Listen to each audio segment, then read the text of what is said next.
ನಮಸ್ತೆ ಫ್ರೆಂಡ್ಸ್, ನಿಮಗೆಲ್ಲ tassels and ಟೇಲ್ಸ್ಗೆ ಸ್ವಾಗತ.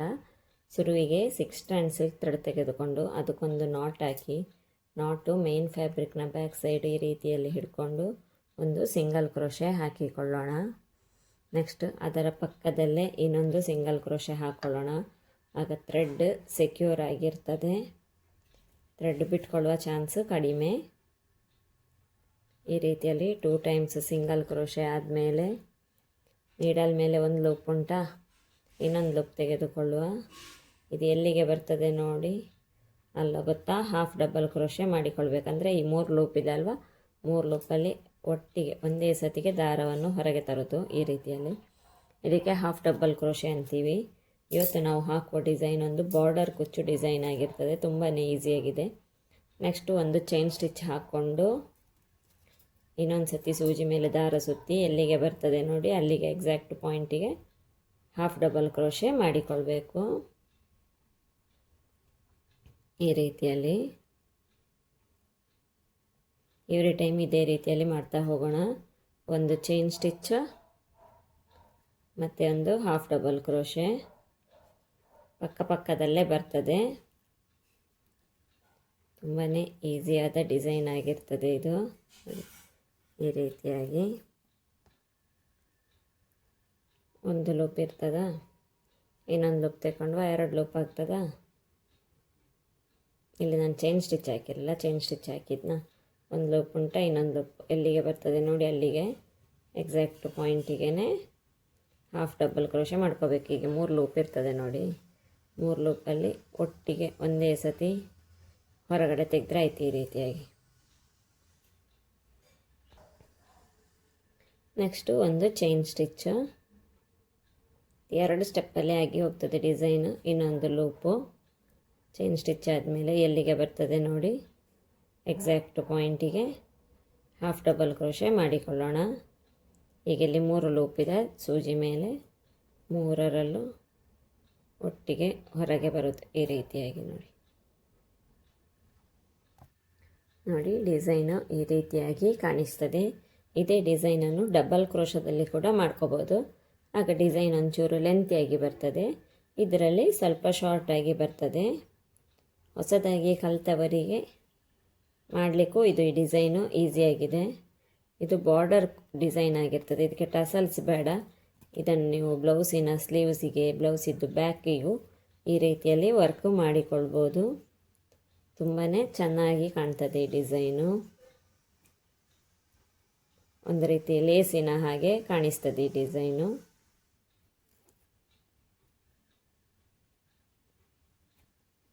ಸೀರೆ ಮೇಲೆ ಕೂಡ ಹಾಗೆ ಬೇಗನೆ ಹಾಕ್ಕೊಂಡು ಮುಗೀತದೆ. ಯಾವುದೇ ರೀತಿಯ ಬೀಡ್ಸ್ ಕೂಡ ಯೂಸ್ ಮಾಡ್ತಿಲ್ಲ, ಓನ್ಲಿ ಥ್ರೆಡ್ಡಲ್ಲೇ ಮಾಡುವ ಡಿಸೈನ್ ಆಗಿರ್ತದೆ ಇದು ವಿದೌಟ್ ಬೀಡ್ ಡಿಸೈನ್ ಆಗಿರ್ತದೆ. ನಾನು ಇದೇ ರೀತಿಯಲ್ಲಿ ಕಂಟಿನ್ಯೂ ಮಾಡ್ತಾ ಹೋಗ್ತೇನೆ. ಇವಾಗ ನಾವಿಲ್ಲಿ ವರ್ಕಿನ ಎಂಡ್ ತನಕ ಬಂದಿದ್ದೇವೆ. ಇಲ್ಲಿ ಒಂದು ಸತಿ ಚೈನ್ ಸ್ಟಿಚ್ ಹಾಕಿ ಎಲ್ಲಿಗೆ ಬರ್ತದೆ ನೋಡಿ ಅಲ್ಲಿಗೆ ಒಂದು ಹಾಫ್ ಡಬಲ್ ಕ್ರೋಶೆ ಮಾಡಿಕೊಳ್ಳೋಣ. ಈ 3 ಲೂಪಲ್ಲಿ ಎಟ್ ಎ ಟೈಮ್ ಹೊರಗೆ ಬರಬೇಕು.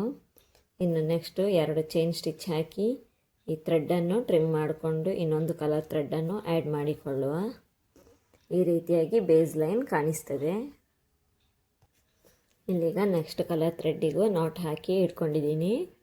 ಇಲ್ಲಿ 2 ಟೈಮ್ಸ್ ಸಿಂಗಲ್ ಕ್ರೋಶ ಮಾಡ್ಕೊಂಡಿದ್ವಲ್ವಾ, ಆ ಗ್ಯಾಪಿನಲ್ಲಿ ಈ ಥ್ರೆಡ್ಡನ್ನು ಫಿಕ್ಸ್ ಮಾಡಿಕೊಳ್ಳುವ. ಈ ರೀತಿಯಾಗಿ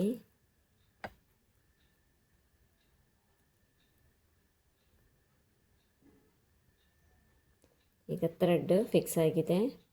ಇನ್ನಿಲ್ಲಿ ನೆಕ್ಸ್ಟ್ ಗ್ಯಾಪಿಗೆ ಹಾಫ್ ಡಬಲ್ ಕ್ರೋಶೆ ಮಾಡಿಕೊಳ್ಬೇಕು. ಈ ರೀತಿಯಲ್ಲಿ ಬಂದು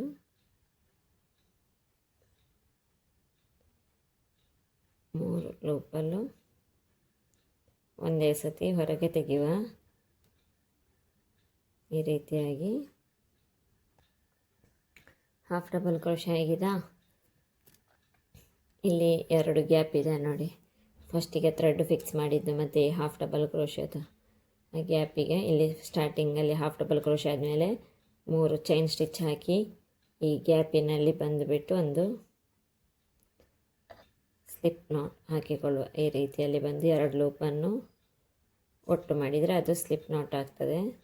ಥ್ರೆಡ್ ಬಿಟ್ಟು ಹೋದರೆ ಈ ರೀತಿಯಲ್ಲಿ ಹಿಡ್ಕೊಂಡ್ರೆ ಆಯಿತು. ನೆಕ್ಸ್ಟ್ ಒಂದು ಚೈನ್ ಸ್ಟಿಚ್ಚು. ನೆಕ್ಸ್ಟ್ ಗ್ಯಾಪ್ ಇದೆ ನೋಡಿ, ನೆಕ್ಸ್ಟ್ ಗ್ಯಾಪಲ್ಲೂ ಹಾಫ್ ಡಬಲ್ ಕ್ರೋಶೆ ಮಾಡಿ, ಇಲ್ಲಿ ಕೂಡ ಹಾಗೆ ಡಬಲ್ ಕ್ರೋಶೆ ಬೇಕಾದರೂ ಮಾಡ್ಕೋಬೋದು. ನಾನು ಹಾಫ್ ಡಬಲ್ ಕ್ರೋಶೆನೇ ಸಾಕು ಅಂತ ಹೇಳಿಬಿಟ್ಟು ಹಾಫ್ ಡಬಲ್ ಕ್ರೋಶೆದಲ್ಲೇ ಈ ಥ್ರೆಡ್ನ ವರ್ಕನ್ನು ಕಂಟಿನ್ಯೂ ಮಾಡ್ತಾ ಇದ್ದೀನಿ. ಇಲ್ಲೊಂದು ಥ್ರೆಡ್ ಬಿಟ್ಟು ಹೋಗಿದೆ ನೋಡಿ. ಈ ರೀತಿಯಲ್ಲಿ ಥ್ರೆಡ್ಡನ್ನು ತೆಗೆದುಕೊಳ್ಬೇಕು. ತೆಗೆದುಕೊಂಡು 3 ಚೈನ್ ಸ್ಟಿಚ್ಚು 1 2 3 ಚೈನ್ ಸ್ಟಿಚ್ ಹಾಕಿ, ಇಲ್ಲಿ ಗ್ಯಾಪ್ ಕಾಣಿಸ್ತದೆ ನೋಡಿ, ಈ ಗ್ಯಾಪಲ್ಲಿ ಒಂದು ಸ್ಲಿಪ್ ನಾಟ್, ಅಂದರೆ 2 ಈ ರೀತಿಯಾಗಿ ಒಟ್ಟು ಮಾಡೋದು. ಒಂದು ಚೈನ್ ಸ್ಟಿಚ್ಚು ಸ್ಲಿಪ್ ನಾಟ್ ಆದಮೇಲೆ ನೆಕ್ಸ್ಟ್ ಸೂಜಿ ಮೇಲೆ ಒಂದು ಸತಿ ದಾರ ಸುತ್ತಿಕೊಳ್ಳೋದು, ಈ ನೆಕ್ಸ್ಟ್ ಗ್ಯಾಪಿಗೆ ಬರೋದು. ಅಲ್ಲಿ ನಾವು ಚೈನ್ ಸ್ಟಿಚ್ ಹಾಕ್ತೇವಲ್ಲ, ಚೈನ್ ಸ್ಟಿಚ್ ಬೇಡದಿದ್ದರೆ ಅದರ ಬದಲು ಬೀಡು ಕೂಡ ಯೂಸ್ ಮಾಡಿಕೊಳ್ಳಬಹುದು.